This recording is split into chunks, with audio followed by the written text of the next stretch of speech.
Hello everyone, it's Liz from West Star Tarot, and I'm here today to do a video to discuss some decks by Hay House. And so kind of the purpose of this video is to kind of give Hay House some props, I guess I could say.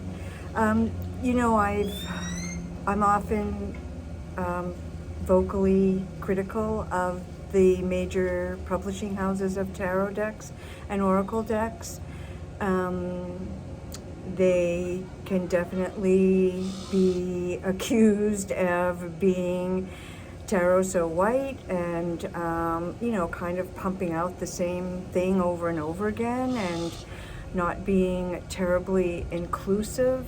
I feel like a lot of the decks you look at, it's like everyone's cis, everyone's heteronormative, everyone's gender binary, everyone is tall and thin and young and white and able-bodied and conventionally attractive, and just, you know, there is not much diversity or inclusivity in many of the tarot decks that the major publishing houses put out. So I was meeting up a few weeks ago with a friend of mine who's who's also a tarot person, tarot lover, and we live about an hour apart from each other, and we'll often meet halfway in the middle for lunch. And oftentimes what we do, or we always do, is we'll bring our most recent tarot decks and or books, and we do what we call a show and tell. So we recently met, and I realized that 4 of the decks that I showed my friend that I have been really taken with recently and that I'm using really regularly, daily, were all published by Hay House. And I started thinking about that, and I was kind of like, wow, Hay House, really pretty impressive. The decks are all quite inclusive and diverse in terms of the types of folks they show. The creators of the decks are, in 3 of the 4 cases, from marginalized communities, and Hay House has, you know, supported them and published their decks. So let me just talk a little bit about the decks. I am not home now. I'm on my birthday vacation, and so I don't have all 4 of the decks that I was mentioning, but I have 3 of the 4. So the one I don't have is called the Astro Herbal Oracle, and it's, as the name implies, an herbal tarot deck. Oracle deck. I think it has 44, 56, I'm not sure, and I don't have it with me, cards. All herbal, and they have some astrological associations with the herbs. And the herbs are great. I mean, it's a real range of herbs from, you know, chamomile, lemon balm, comfrey, rose, you know, those kind of, I would say, standard herbs to Western herbalists. And then they also have shamanic herbs and hypnotic herbs and psychedelic herbs, and they have toxic and poisonous herbs, and they have herbs from the Asian pantheon. They have herbs from South American and Central American pantheon, and they have quite a few herbs that I'd never even heard of, which really surprised me. I mean, I'm an herbalist, but I don't claim to know every plant in the world, because obviously I do not and could not, and know that I don't. But it was really interesting to me to see all the different herbs from all the different cultures and the different herbal pantheons, and the types of people portrayed on the cards. So a really inclusive, diverse deck in terms of not only the herbs that are portrayed, but the folks who are pictured on the cards that have people on them. So that's the first deck. Next up is this one, Witch's Wisdom, and this is by Phyllis Carrot and illustrated by Danielle Barlow. I so love this deck, really, really love this deck. Let's see, let me take a look at the majors. So this is a deck that does the majors in reverse order. I'll show you. So instead of the Fool, we have the Pilgrim. And the Pilgrim is portrayed on many of the cards in the majors, not all of them. But for example, here we see, so 0 is the Pilgrim, 1 is the World, and you can see that's the Pilgrim again. Here's Initiation, we see the Pilgrim again, the Sun card. And if you see the necklace is symbolic of the Pilgrim. Star, this is out of order, Moon, Ancestor. So the cards have been renamed as well as in a different order. Strength. And instead of the Lovers, we have Love, which I absolutely love. And you can see she is wearing the pentacle necklace. Wisdom Keeper. I love this one. This might be the reason I bought the deck. Great Mother.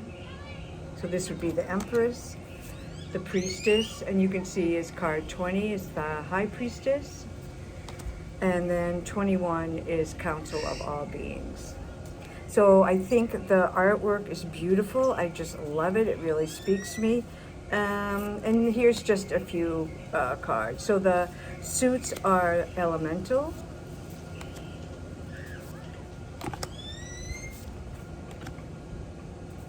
And many of the pips are animals or nature scenes.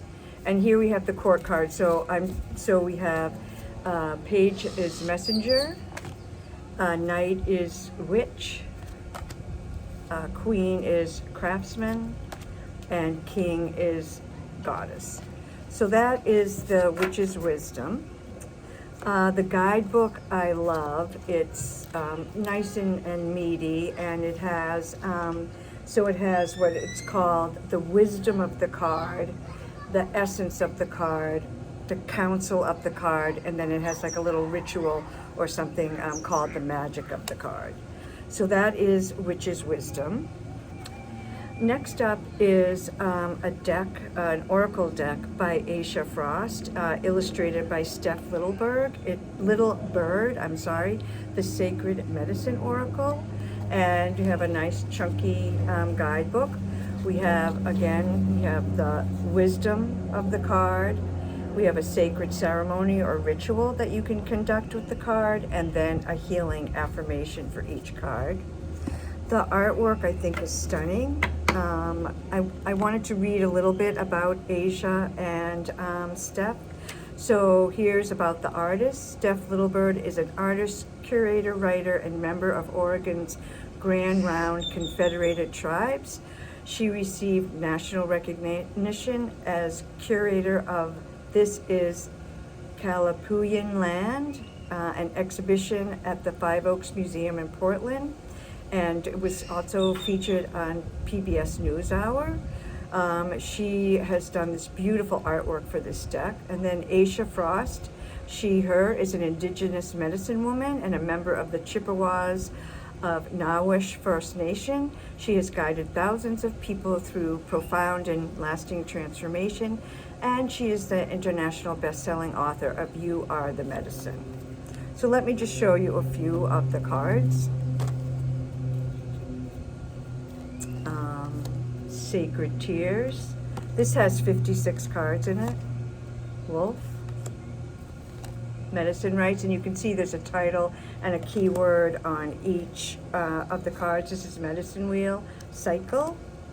Past Life Medicine. Remembering. Thunderbird Vision. Trailblazer. Mosaic. Pieces. Sweetgrass Braid, Reciprocity. Tobacco, Offering. Shaker, Truth. 7 Generations, Legacy. Eagle Feather, Soar. Ancestral Love. Shawl Dancer. Soil and Stars. Reclamation. There's 4 seasonal cards. Here's the one for fall equinox. Winged One. Star Blanket. So that is the Sacred Medicine Oracle. And I am happy to see that this is a indigenous American centric deck made by folks from that culture, as opposed to folks who are not from that culture. So last up of the 4 decks that I am happy to see that Hay House has brought forward is the Fifth Spirit Tarot by Charlie Claire Burgess. This was originally an indie deck, and Hay House, I guess, bought the rights to it and has now published it as a mass market deck. Very reasonably priced, and is a queer-centric deck by Charlie Claire Burgess. I just was going to read, this is what Charlie says. When I started designing this deck, I had been publicly out as non-binary for about a year. Tarot had played an important role in figuring out my queerness, but at the same time, I had to admit that tarot had a big cis heteronormative problem. Nearly every deck I owned, and I owned quite a few, was filled with straight, cis, white, thin, young, able-bodied, and conventionally beautiful people. Most card interpretations I read were regurgitating the same tired patriarchal values. I found myself having to look past the card imagery and reinterpret it in my head. I started imagining card meanings that didn't reinforce these oppressive norms and systems, and card illustrations that would welcome and affirm people like me. So that is the reason behind, or the inspiration behind this deck. So here we see the King of Wands. Sorry, I can't. Oh, Ace of Cups. Page of Cups. Knight of Pentacles. You have the Fool, the World. The pips are sort of semi-illustrative, so they are pippish, but they have, like, you can really see the traditional Rider-Waite-Smith inspiration for the Six of Wands behind this one.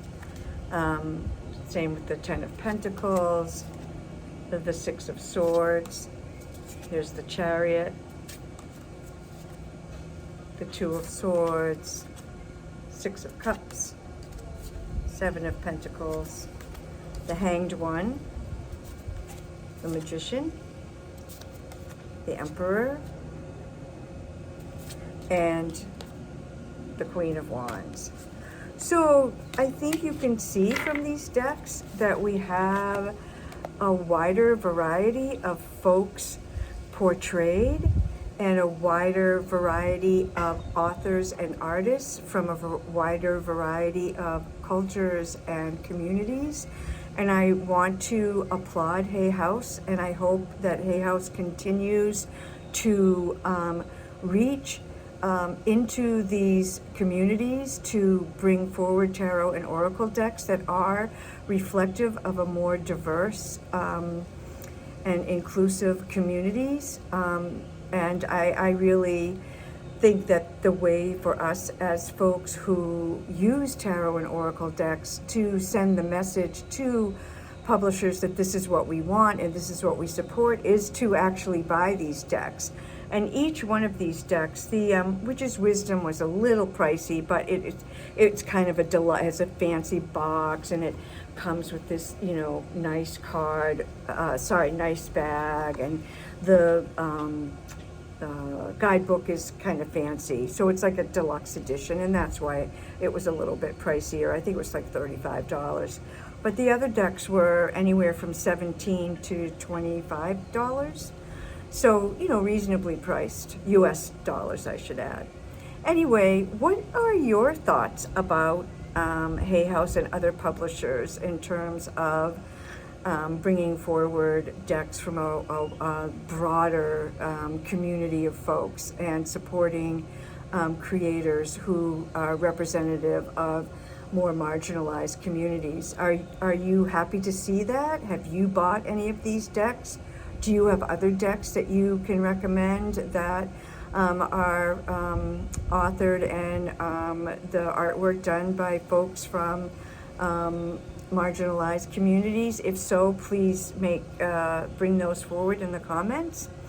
Thank you for joining me today. I'm really happy that you stopped by, and I would be very happy to hear your opinion on this topic. Ciao, peace, love you all.